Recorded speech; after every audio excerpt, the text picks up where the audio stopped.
Ashama harka fuunee akkam jirtan daawwattoota dagaa isaa tuub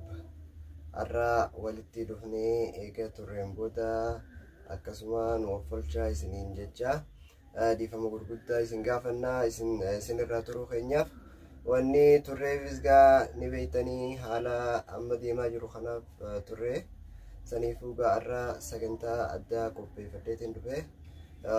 sagantaan tunis gartee gaa qaama namarraa barnoota qaama namarraa akkuma duraanis maalummaa ija namaa halluu ija namarraa barannee turre har'a immoo mallattoolee qaama namarraa isinii qabadhee dhufe saniifuu isinis na hordoftanii qaama qalbiidhaan gurra keessan na liqeessitanii akkasumatti na wajjin turtanii na daawwachuu hin dagatinaan isiniin jaa viidiyoo kanas laayikii fi sheer subscribe godhuu hin dagatinaa waan gartee narraa irrates waan itti guutuu barbaachisu koomentii jalatti naa barreessitanii naa ibsuu dandeessan akkasuma amma sagantaa tiyyaas ittiin fufaa sagantaan tiyya maalii yoo jettan amma gartee mallattoolee qaamaati jenne mallattoolee qaamaa tanarraa nama beekuudha waan shakkii hin qabne irraa irra guddaan namaa jechuu takka illee ta'uu baatu irra guddaan namaa jechuu waan mudannoo yeroo san keessatti isa mudate ni dhoyse jechuu hin baafatu garaasaa keessatti dhoyfata waan gartee hiikulleen nama dibne gartee waan hiikuun nama dibne haala inni yeroo inni dhoysu san jechuu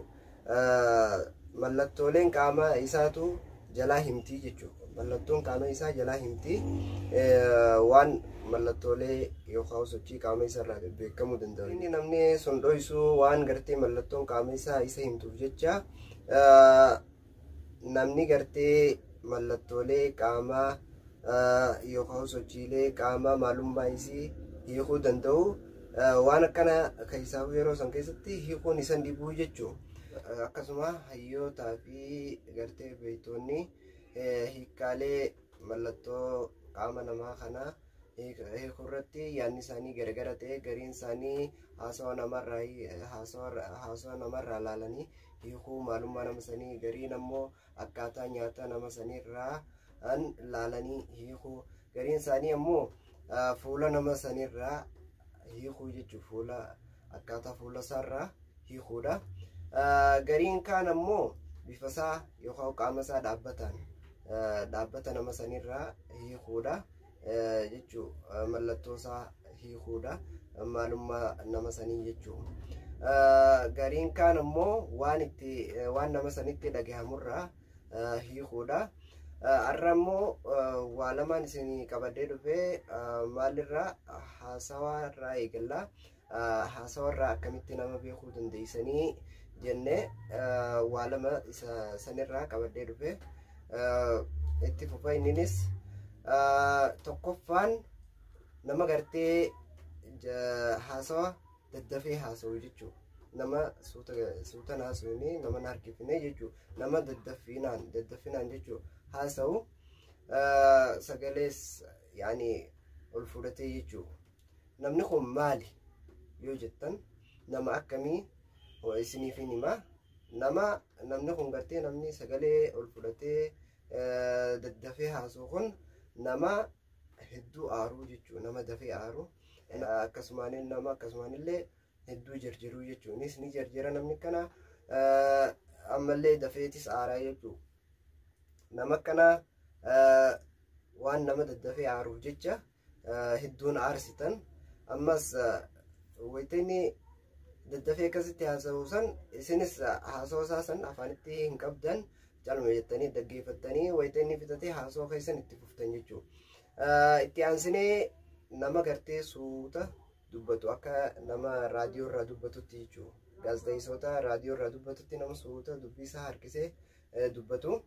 namni akkasii nama maali yoo jettan